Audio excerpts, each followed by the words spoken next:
alayhi salatu wassalam did it by saying, Rabbi inni liman zalta ilayya min khairin faqir. My Lord, I stand in need of whatever good you may send down on me.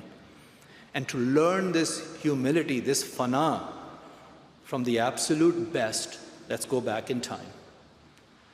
The year is 632. Mecca has fallen. It's the farewell Hajj, and Hazrat sallallahu alaihi wasallam is standing at Mount Arafat. There are more Muslims eager to listen to him than fans at a packed Wembley Stadium in London. And instead of worrying about the likes, instead of projecting his own image, instead of seeking praise, these are the words Hazrat sallallahu alaihi wasallam presents to God. Hazrat sallallahu alaihi wasallam फरमाते हैं, मैं एक बदहाल फ़कीर और मोहताज ही तो हूँ. I am but a wretched, destitute beggar in need. तेरी पनाह और मदद का तालिब, सहमा और डरा हुआ.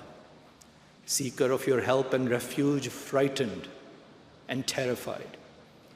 अपने गुनाहों का इकरारी और मोतरफ होकर तेरे पास चला आया हूँ. Fully admitting my sins and confessing everything, I've come to you. मैं तुझसे एक आजिज़ मिस्कीन की तरह सवाल करता हूँ.